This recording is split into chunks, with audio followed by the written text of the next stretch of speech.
Bonjour à tous et bienvenue dans Bonjour chez vous. J'espère que vous allez bien, que vous êtes en forme et que vous passez une belle semaine en notre compagnie. Aujourd'hui, on parle de l'offense. On va voir comment guérir de l'offense. Est-ce que c'est vraiment possible? Est-ce qu'il y a des conséquences à garder l'offense en soi? Eh bien, c'est tout un bon programme très important.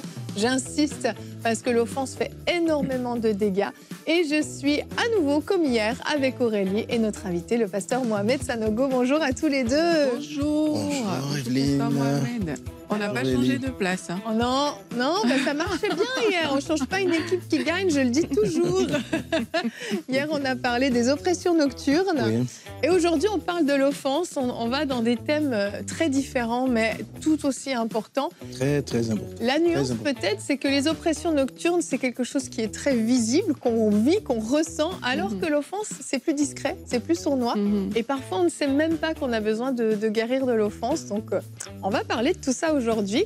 Et pasteur Mohamed, vous allez faire une rubrique réponse d'experts. Vous allez nous dire quel impact l'offense a-t-elle sur celui qui la porte?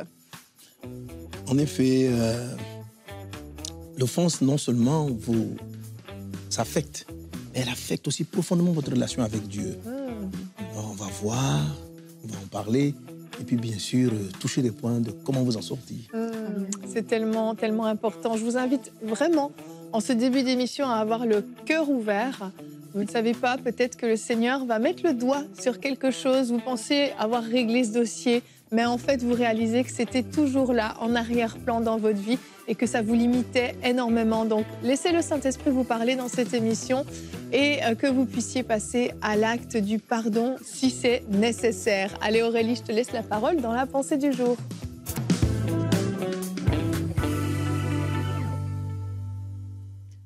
L'offense est une prison invisible. C'est comme une blessure ouverte dont la seule façon de guérir, c'est d'accepter de pardonner.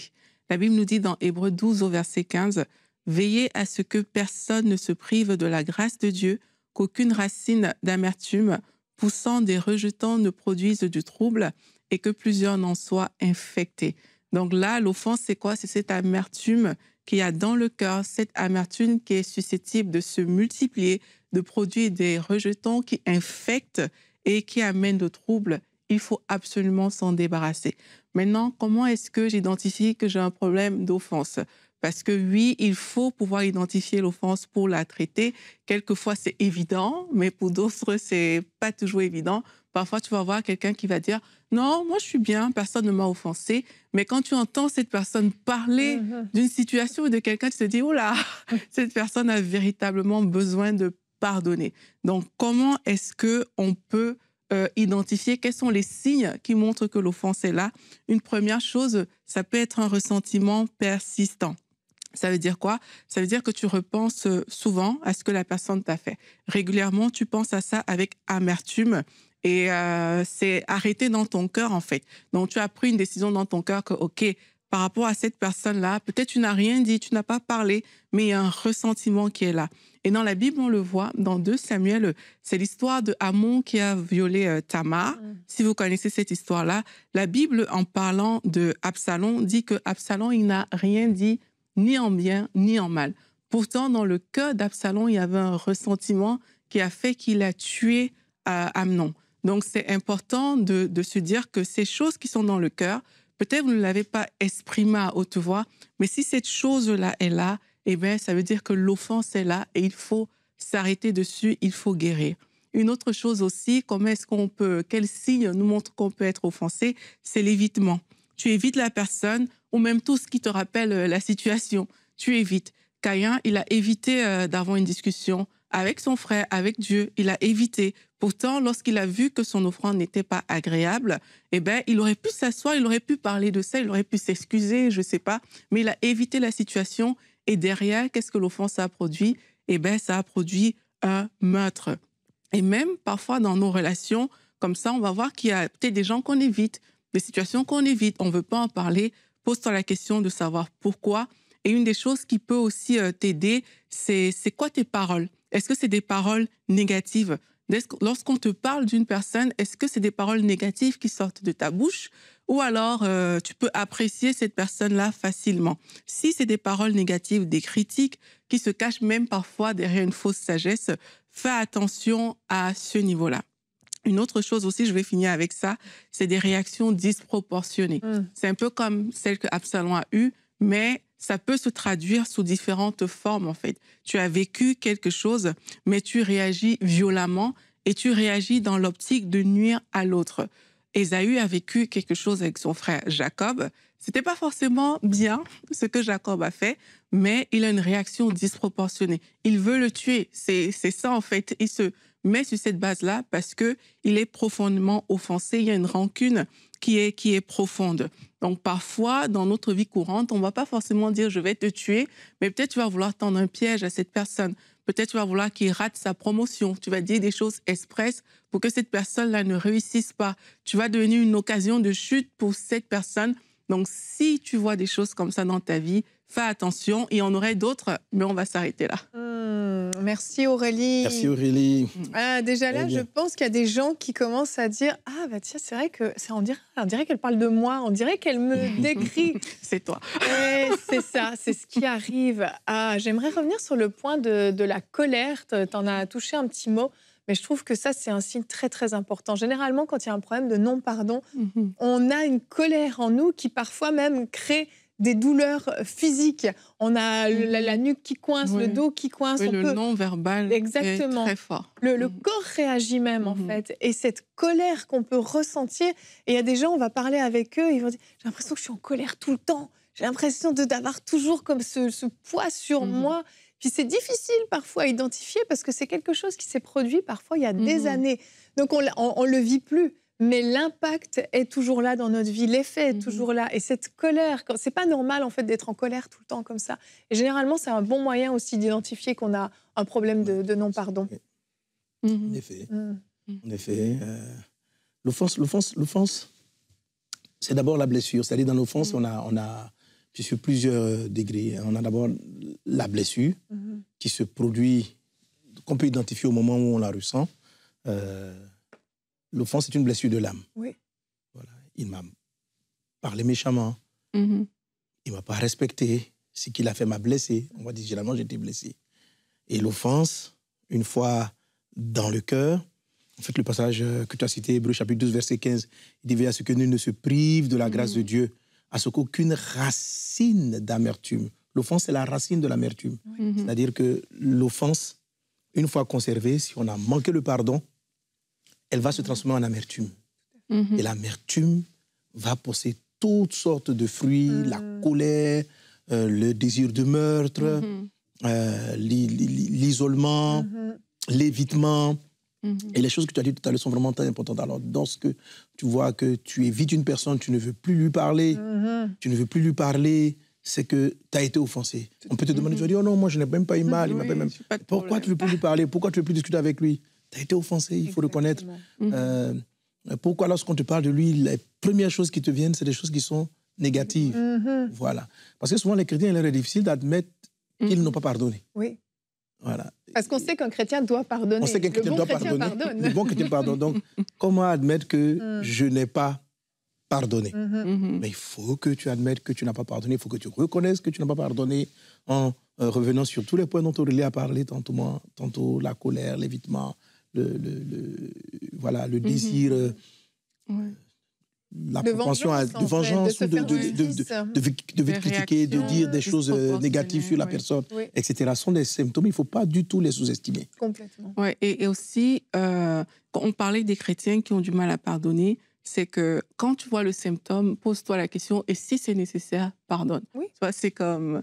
Il ne faut pas que ça vienne accabler, en fait, parce qu'on n'est pas là pour rester avec les offenses à l'intérieur de nous. On est déjà victime d'une certaine façon, si on a besoin de pardonner. Donc le but, c'est pas encore... De venir mettre une couche. Oui, une condamnation. Et il faut décider de pardonner. Décider de pardonner aussi, c'est pas une émotion. Tu vois, je pense que c'est important que les gens comprennent ça.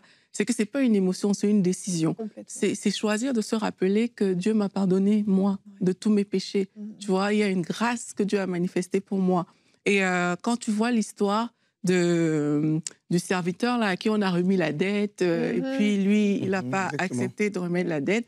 On dit, il en sera ainsi pour toutes les personnes qui ne pardonnent pas. Il a fini en prison, là. Tu vois, et c'est vraiment se mettre en prison. Oui. Parfois, on ne le réalise pas que c'est pas à nous, c'est pas à l'autre qu'on fait du mal. C'est vraiment à nous qu'on est en train de faire du mal. Donc, si vous vous êtes reconnu dans une des paroles qu'on a dit aujourd'hui, vous ressentez ces choses. Et parfois même, c'est des situations qui se sont passées depuis longtemps. Oui. C'est des choses que vraiment l'eau a coulé sous les ponts. Et la personne a parfois même oublié ce qui s'était passé, l'autre personne qui voilà, nous a offensé. C'est ça. Mais toi, si tu es dans une posture où tu penses à cette personne-là, ça peut être un de tes parents, ça peut être un ancien ami, je ne sais pas, mais que dans ton cœur, il y a du ressentiment, il faut que tu prennes la décision de pardonner et que tu pardonnes vraiment, que tu poses des actes aussi de guérison après le pardon. Parce que parfois, justement, là où on dit « j'ai pardonné », j'ai pardonné, c'est qu'on n'a pas posé d'acte après de guérison, d'acte qui vient sceller ce pardon-là. Et c'est important de le faire parce que c'est ça qui va sceller et c'est ça qui va te montrer que tu es vraiment là. En fait, quand on a réellement pardonné, on est capable de bénir l'autre, on est capable de lui souhaiter du bien, mais sincèrement, pas juste pour le faire, mais on a la capacité à vraiment souhaiter du bien à l'autre. Alors que tant qu'il n'y a pas ce pardon-là, le problème, c'est qu'on va souhaiter du mal à l'autre. On va désirer qu'il souffre aussi. On va désirer qu'il vive ce qu'on a vécu. Si un malheur lui arrive. Oui, on se réjouit, exactement. Notre verset du jour dit que c'est dans le Proverbe 19 au verset 11, nous dit « L'homme avisé est lent à la colère, il met sa gloire à passer par-dessus l'offense. » Et j'aime beaucoup cette traduction, passer par-dessus l'offense. Parce que des fois, il faut prendre de la hauteur quand on est offensé. Tu es obligé de prendre de la hauteur. Tu montes un peu et tu observes la scène. Et parfois, tu vas réaliser que l'intention de la personne n'était pas du tout de te blesser. C'est toi qui as eu l'impression, tu t'es senti attaqué. Tu vas même prier pour la personne. Exactement. Tu vas réaliser qu'en fait, elle ne sait pas. Elle n'a pas réalisé. Elle a dit cette parole. Moi, je me suis sentie blessée, mais finalement, ce n'était pas son intention derrière. Et quand tu prends de la hauteur, tu réalises qu'au fond, il y a des choses plus graves, il y a des situations plus graves. Et quand tu prends de la hauteur, surtout, tu t'approches du Seigneur et donc tu t'approches du cœur de Dieu. Et là, tu peux te dire, effectivement, comme tu l'as dit Aurélie, si Dieu m'a pardonné, moi aussi, je peux pardonner. Ouais, et si c'est très dur, comptez aussi sur la grâce de Dieu, le Saint-Esprit, parce qu'il y a des émotions qui viennent avec l'offense. Bien sûr. Si c'est dur, on peut compter sur la grâce de Dieu. Le Saint-Esprit, il est là pour nous aider aussi à ce niveau-là, mais ne restons pas bloqués. Et si aussi il y a besoin de fixer des limites saines dans certaines relations, il ne faut pas avoir peur de les fixer sous prétexte de pardonner et d'être un bon chrétien. Tout à fait. Très bien dit, effectivement. Pasteur Mohamed, on passe à notre rubrique. Je vous propose qu'on voit l'impact justement que l'offense a sur lui qui la porte. Aurélie a mentionné rapidement qu'on est comme en prison. On va voir avec vous ce que fait l'offense à celui qui la porte dans la rubrique Réponse d'experts.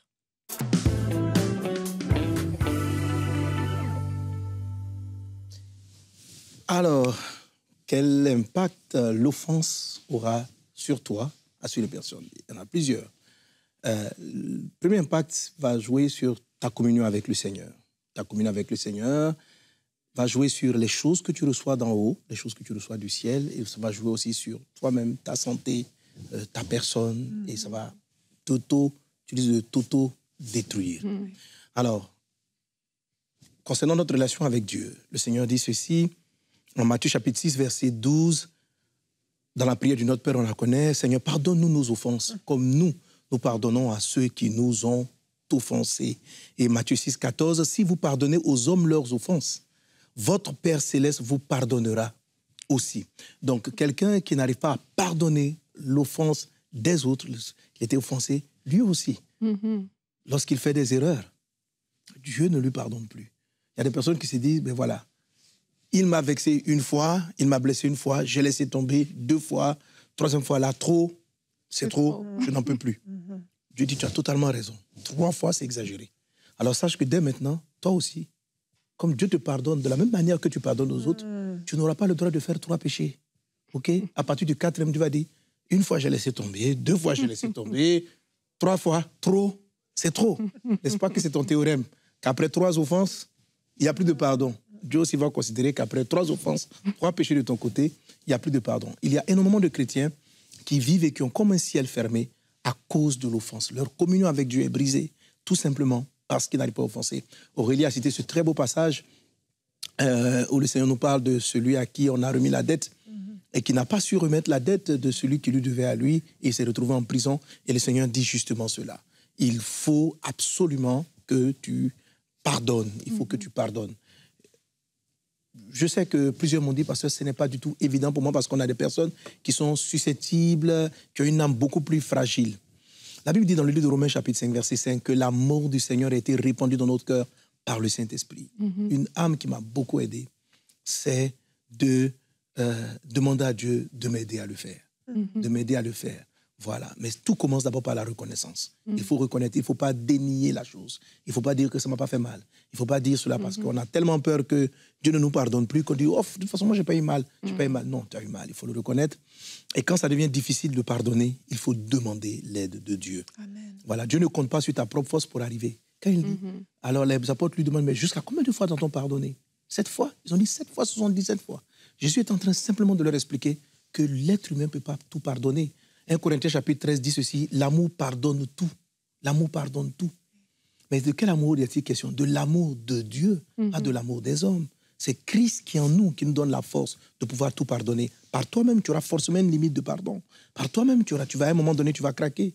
Alors n'essaie pas de te battre. L'apôtre Paul dit ceci, si je vis, Galates chapitre 2, verset 20, si je vis, ce n'est plus moi qui vis, c'est Christ qui vit en moi. Ça veut dire quoi? Si j'aime, ce n'est pas moi qui aime, c'est Christ qui aime en moi. Si je pardonne, ce n'est pas moi qui pardonne, c'est Christ qui pardonne par moi. Donc, il faut avoir l'humilité de dire, Seigneur, je n'en peux plus, viens à mon secours et Dieu va te donner la force. Tu vas te rendre compte qu'il n'y a plus de colère, il n'y a plus d'amertume et tu es capable de dire à l'autre, je t'ai pardonné. OK? On peut aller plus loin. Quelquefois, même l'offense. Certains sont même offensés par Dieu. C'est vrai, oui. Ah oui, par exemple, on perd un être qui est proche. Pourquoi Dieu ne m'a pas défendu? Pourquoi Dieu ne m'a pas protégé? Pourquoi? Et on a envie, on ne sait pas trop comment faire, parce que là, on n'en veut à personne. C'est à Dieu lui-même qu'on en veut de n'avoir pas laissé les choses de face. L'apôtre Jean dit ceci, de même que Christ a souffert, vous aussi, armez-vous de la pensée de souffrir. L'apôtre Paul, en 2 Corinthiens chapitre 6, en 2 Corinthiens chapitre 12, il dit ceci. Et dans Actes des Apôtres, il y a tellement de passages. Il dit que, en Actes des Apôtres, il dit par exemple que les apôtres fortifiaient l'esprit des disciples en leur disant que c'est par beaucoup de tribulations qu'on devait hériter le royaume de Dieu. Il faut que vous compreniez que la vie chrétienne, la vie dans le monde, est faite d'offenses. Vous serez blessés, vous serez offensés et vous allez aussi offenser. Une fois qu'on a admis cela, Paul dit dans le passage que j'ai cité tantôt, il dit, au milieu de la détresse, j'ai appris à garder l'amour. Pourquoi? Parce qu'il a tout simplement accepté ce que Dieu a dit. L'apôtre Paul dit, j'ai été en péril parmi les faux frères. J'ai été en péril. Le monde est comme ça. Tu es vexé, mais toi aussi tu vexes d'autres personnes. Tu es blessé, mais toi aussi tu blesses d'autres personnes. Ça fait partie du cycle. Mais c'est une école de formation. Ça fortifie ton esprit d'arriver à te relever, à remonter, ça te rend encore plus fort. Donc, ne coupe pas ta relation avec Dieu pour une mauvaise gestion. Donc, quelles sont les conséquences de l'offense? Couper notre relation avec Dieu et nous priver même de la grâce de Dieu. Hébreux 12, 15 nous dit, veillez à ce que nul ne se prive de la grâce de Dieu. Et qu'est-ce qui nous prive des faveurs de Dieu? Les racines de l'amertume. C'est quoi la racine de l'amertume? L'offense. Donc, l'offense va faire que la grâce, c'est quoi? C'est je fournis des efforts et Dieu me donne beaucoup plus que ce que j'ai fait. Quelqu'un qui vit sans offense, il va sentir tellement de grâce dans sa vie. Ressens les grâces que Dieu t'envoie et vis avec ces grâces divines-là.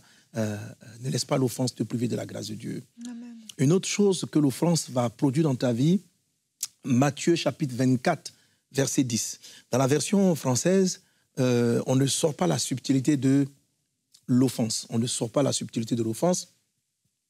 Il dit ceci dans la version Louis II, à cause de l'iniquité, plusieurs succomberont, se trahiront et se haïront les uns les autres. Plusieurs succomberont, se trahiront et se haïront les uns les autres.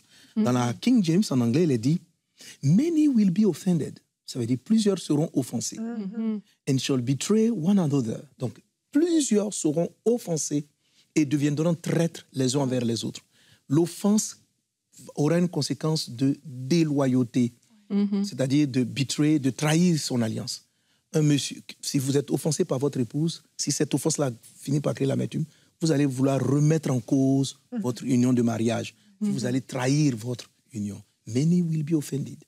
Beaucoup de gens quittent leur département, quittent leur église à cause de l'offense qui a progressé en eux. Une fois que l'offense est dans votre cœur, si vous ne pardonnez pas, si vous ne traitez pas, vous ne serez pas fidèle à vos premiers engagements, aux engagements que vous avez pris dans votre église, dans la mission, voilà. Et l'offense, selon Matthieu donc 24, verset 10, dans la version anglaise, est une puissante arme de Satan dans ces temps de la fin. Faire en sorte que vous soyez vexés, faire en sorte que vous soyez frustrés, que vous soyez en colère contre quelqu'un ou même contre Dieu. Il faut apprendre à traiter avec ce mal pour que vous soyez des personnes fidèles dans votre relation, que votre mariage soit béni. Vous pouvez être même quelquefois même offensé par vos propres enfants. Si vous ne savez pas faire, ça va couper votre relation et vous allez trahir, les enfants vous trahiront les parents, ou les parents trahiront les enfants. Amen. Et la dernière chose, une conséquence de l'offense maintenant, qui va maintenant te concerner donc directement, donc tu as compris, premièrement, elle affecte ta relation avec Dieu, elle te coupe de la grâce, elle te coupe du pardon. Deuxième chose, elle affecte ta relation avec les autres. Donc Matthieu 24, 10, version anglaise, tu ne seras plus loyal à tes engagements vis-à-vis d'autrui. Et ça va entraîner tout ce qu'on a dit tout à l'heure. Et la troisième chose, c'est que ça va te rendre malade. Ça va te fragiliser. Beaucoup de maladies de notre siècle viennent des conséquences de l'offense. L'offense, c'est vraiment une saleté de l'âme.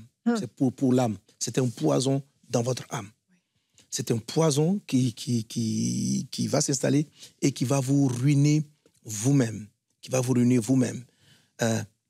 Dans chaque chapitre 5, verset 16, un passage que nous connaissons. Mais en fait, je crois que la version Louis II n'a pas utilisé le bon terme pour traduire le mot. C'est juste ce qu'ils ont dit. Le mot grec, c'est paraptoma. Il est dit, Jacques chapitre 5, « Confessez donc vos péchés les uns les autres et priez les uns pour les autres afin que vous soyez guéris. La prière fervente du juste a une grande efficacité. » Alors, le mot péché ici, c'est le mot paraptoma, qui est celui qui est utilisé tout le temps pour parler d'offense. Mais ici, on a dit péché. OK? Donc, si vous prenez le mot grec paraptoma, quand on dit pardonne-nous nos offenses, c'est paraptoma. Pardonne-nous nos offenses comme nous pardonnons, c'est le mot paraptoma. Chaque fois que vous voyez le mot offense, c'est le mot paraptoma qui a été utilisé. Mais dans la version Jacques chapitre 5, verset 16, ils l'ont traduit par péché. Ce qui fait que les gens ne comprennent pas. Une offense est un péché. Ça, c'est important. Donc, la traduction n'est pas fausse. Mais ça ne permet pas aux gens de voir. Les péchés, comme nous les connaissons, ce n'est pas aux autres qu'il faut les confesser, c'est à Dieu. Le texte, il faut le lire comme cela. Confessez donc vos offenses les uns aux autres et priez les uns pour les autres afin que vous soyez guéris. C'est-à-dire que l'offense rend malade. L'offense rend malade et crée beaucoup de maladies. Une fois, je priais, l'Esprit m'a fait comprendre que le développement des cancers vient de l'offense. Les gens sont blessés par la vie. Les gens sont froissés. Et le sang est empoisonné. Le sang est empoisonné. L'âme, parce que l'offense va affecter l'âme, l'âme est empoisonnée et ça va fragiliser le sang. Ça va fragiliser donc le sang de vos enfants qui naîtront de vous, parce que vous savez très bien que dans le sang, il y a plus que des globules. Le sang transporte la mémoire, le sang transporte des informations. Il ne transporte pas seulement des informations physiques, il transporte aussi la mémoire des choses qui vous ont blessé. Okay? Et ça fragilise les bébés que vous portez. Les enfants naissent de plus en plus avec des maladies, parce que le monde, selon Matthieu 24, est davantage offensé. Les gens sont blessés. L'offense est une âme de Satan. Ne le laissez pas vous vaincre. Et ça vous rend malade, ça crée toutes sortes de maladies. Les insomnies, les cauchemars dont on a parlé précédemment, les cancers, les diabètes, les problèmes d'hypertension. L'offense va vous mettre dans les stress. Quand vous voyez des personnes qui vous ont offensé, vous êtes stressé, angoissé, la peur de les rencontrer. Vous êtes dans des communautés, quand vous partez, vous sentez très mal de rester là. Et au fur et à mesure, vous fragilisez votre âme et votre corps et votre communion avec Dieu. Ça ne vaut pas la peine de garder un poison pareil en vous. Qu'est-ce qu'il faut faire pour être guéri? Jacques 5,16. Il faut en parler. Amen. Il faut en parler. Il faut en parler. Le simple fait même de discuter. Je dis, quand j'étais enfant, mon papa m'a abandonné. Ça m'a fait mal. Juste cette parole va permettre la guérison. Ne restez pas simplement pour en parler. Parlez avec Dieu. Mais Dieu dit ici, confessez vos offenses les uns les autres. Parlez avec des personnes. Vous voyez ce qu'on appelle souvent les thérapies de groupe? C'est basé sur Jacques 5,16. De s'asseoir avec des personnes et puis de discuter des sujets. De discuter des choses qui vous ont fait mal. Vous allez voir que d'autres personnes ont vécu la situation similaire et puis comment ils ont abordé les sujets. Et ça va vous aider. Ça va vous aider. Quelle que soit la forme d'offense, les offenses se traitent en parlant avec Dieu, mais en parlant avec les autres. En parlant avec les autres. Parce que c'est très souvent d'autres personnes qui vous ont blessé. Amen. Et puis, je termine avec cela. Une arme puissante que vous donne l'amour de Jésus, c'est l'amour excuse tout. En 1 Corinthiens chapitre 13, l'amour excuse tout. Donc, s'il y a des choses que vous n'arrivez pas à excuser, c'est que l'amour de Christ n'est pas parfait en vous. Comment l'amour de Christ est parfait en vous? Il faut simplement lui demander, Seigneur, apprends-moi à aimer. Il va vous le donner. Amen. Regardez Jésus, pendant que les gens le crucifiaient à la croix, l'excuse va vous protéger. Il dit, Seigneur, pardonne-le, parce qu'ils ne savent pas ce qu'ils font. Vous pensez que ceux qui le crucifiaient, ils ne savaient pas ce qu'ils faisaient? Ils savaient ce qu'ils faisaient. Mais l'amour est, pour guérir de l'offense, il faut savoir souvent aller trouver auprès de Dieu pourquoi la personne est devenue comme cela. Et généralement, vous avez la tendance à accuser. C'est souvent quand on regarde des films, et puis on voit comment le bandit est devenu bandit, on a une tendance à lui pardonner, on a compassion. Donc, l'excuse, c'est, tu vois, si un enfant vient et puis il t'injurie, un enfant de 2 ans, tu vas te dire que c'est parce qu'il a 2 ans. Si un adulte t'injurie, tu vas te dire, il sait ce qu'il fait. Donc, je lui en veux. Un enfant de 2 ans, on va se dire, c'est pas ce qu'il fait. Donc, c'est ce que Jésus a utilisé. C'est une arme. L'excuse est une arme pour garder votre cœur de l'offense. Allez trouver auprès de Dieu. Qu'est-ce qui a fait? Pourquoi cette personne est devenue si négative, etc., etc.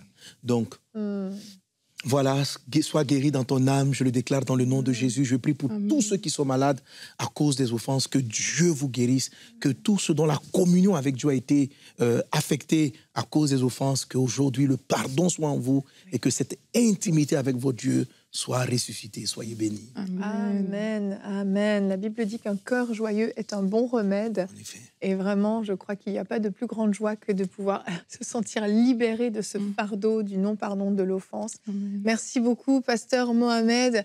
Vraiment, je prie de tout cœur que cette émission a pu atteindre sa cible vraiment dans vos cœurs. Et n'attendez pas. Ne vous dites pas, non, mais je sens que oui, mais je ne suis pas tout à fait prête, je vais attendre un peu. Comme Aurélie l'a dit, ce n'est pas une émotion, c'est une décision, c'est un choix. Prenez la décision du pardon. N'attendez pas une seconde de plus. C'est le moment de relâcher le pardon et d'enfin pleinement vous libérer. Alors demain, on se retrouve, on va voir qu'est-ce qu'un chrétien charnel. On change encore de sujet, je vous dis cette semaine, on touche à tout. Pasteur Mohamed, vous ferez une rubrique conseil du coach, comment contrôler sa chair. Ah là là, ça c'est important. Et je sens qu'il y en a déjà qui n'ont pas envie d'entendre cette émission. On n'aime pas ce genre de thématique, mais c'est super important. Donc on va se retrouver demain. Merci Aurélie, merci Pasteur Mohamed. Et bonjour chez vous.